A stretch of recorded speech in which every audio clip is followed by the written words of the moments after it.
A book of visions and symbols. Revelation is the only New Testament book that concentrates on prophecy. It completes a story, as begun in Genesis, of a cosmic battle between good and evil being waged on earth. It ends with a picture of a new heaven and new earth.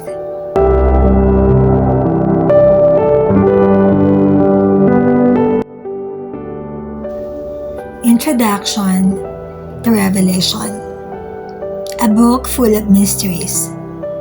Why Revelation is hard to understand. Blessed or blessed is the one who reads the words of this prophecy, and blessed or blessed are those who hear it and take to heart what is written in it, because the time is near. According to Revelation, chapter 1, verse 3.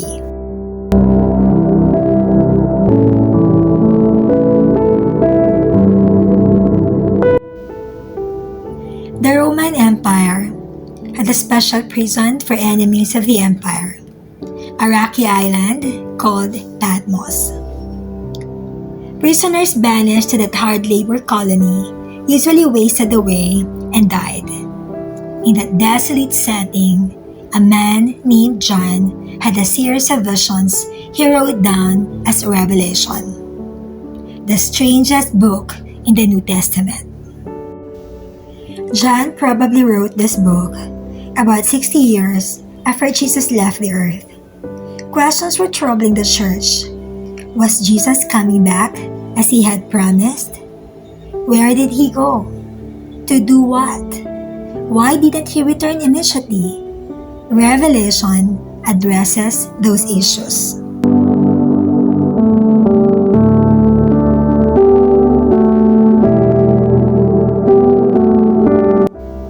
Writing in code. No other New Testament book resembles Revelation in style. Yet during its time, similar Jewish apocalyptic books, or books that symbolically picture the ultimate destruction of evil and the triumph of good, flourished. Authors writing to persecuted Christians anxious about their future predicted what would take place. Often, they used coded language to protect themselves. For example, they substituted a word like Babylon when criticizing Rome, just in case their writings fell into the wrong hands. The codes in Revelation are effective. So effective that few people today agree on exactly what they mean. Some people think many of the predictions in Revelation have not yet been fulfilled. Perhaps John was writing about events that will come to pass in our own generation, they say. A best-selling book, The Late Great Planet Earth, interprets Revelation that way. Others explain Revelation in terms of the first century, concluding that many of the events prophesied in code took place during the Roman Empire. Still others find clues to John's meaning spread out over 2,000 years of church history, or surmise that he employed symbols merely to describe an idealized battle of good and evil.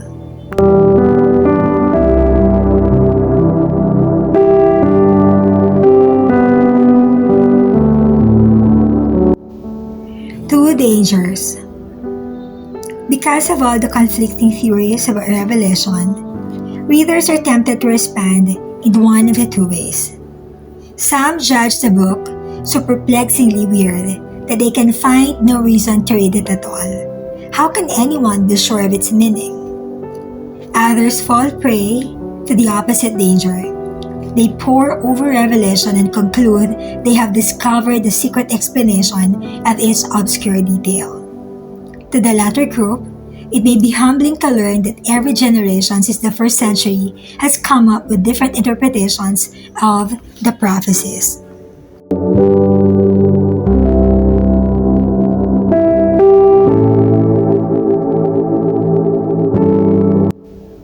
Why read Revelation? Why read the strange book? John gives a good clue in the first phrase, which introduces this book as the revelation of Jesus Christ. Revelation gives a unique picture of Jesus Christ, and the New Testament would be incomplete without it.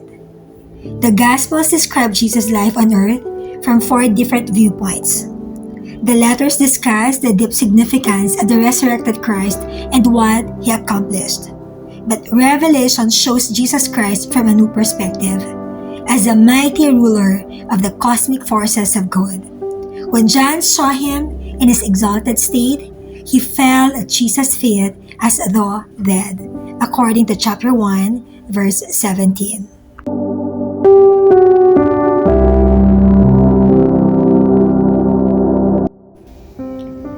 Although Revelation does not remove the mystery surrounding Jesus' return and the end of the world, it does throw light on those events.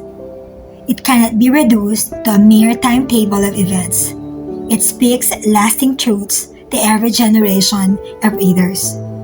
Revelation tells of Christ's future triumph over all the evil in the universe.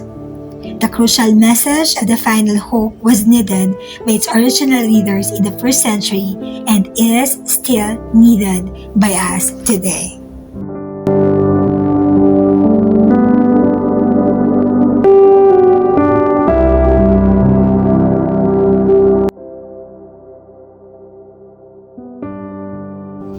How to read the book of Revelation. Revelation is probably the most intimidating book in the Bible. It packs in so many symbols and obscure details that most readers find themselves plucked by the sensation that they are missing something.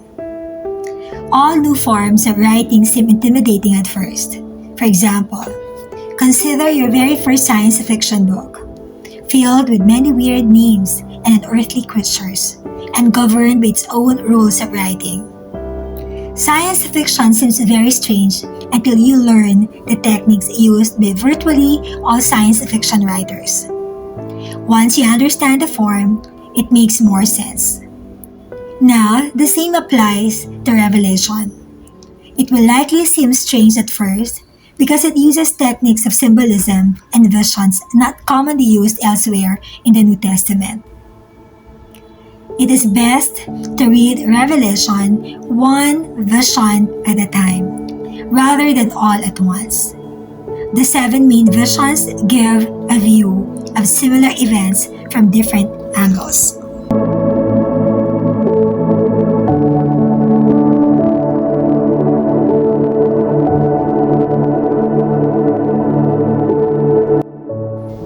The first vision, the church on earth, from chapters 1 to 3. Number 2, the Lamb and the 7 seals, from chapters 4 to 7. Number 3, 7 angels with trumpets, from chapter 8 to chapter 11. Number 4, the church persecuted by Satan and the beast, chapters 12 to 14. Number 5, the 7 bowls of God's wrath, from chapter 15 to chapter 16.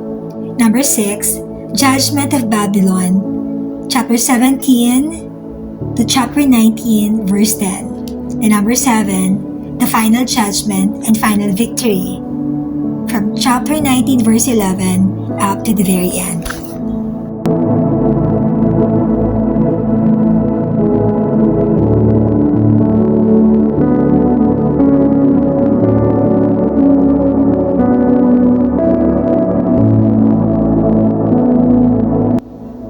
Try to read completely through a vision, following the subtitles marked in the Bible text. As you read, look behind the visual symbols for the meaning they point to. Ask yourself, what does this tell me about Christ, about God, about the real meaning of history? Don't try to analyze details at first. Just follow the main flow of thought. Keep in mind also the condition of the persecuted Christians who first received this book. They needed not a precise calendar of future events, but rather a word of encouragement and hope. They needed faith that no matter how things looked, God was in charge of history and good would ultimately triumph. Revelation provides this hope for them and for us. Finally, a good Bible dictionary or commentary will clear up much of the confusion about Revelation.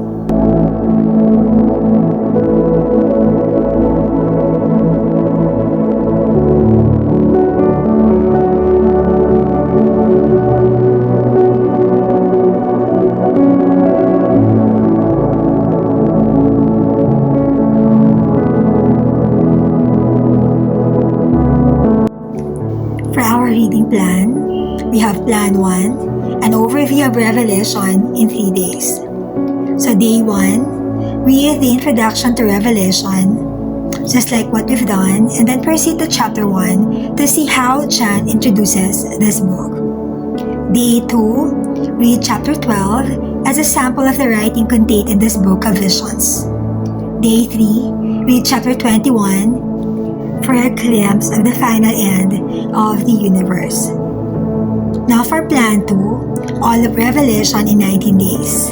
So 1 chapter a day, except for Day 4, because you have to do both chapters 4 and 5 in 1 day, followed by 9th day, you have to do chapters 10 and 11 in 1 day. Day 13, you have to do both chapters 15 and 16 in 1 day, and the rest, 1 chapter a day, from chapter 1 up to chapter 22.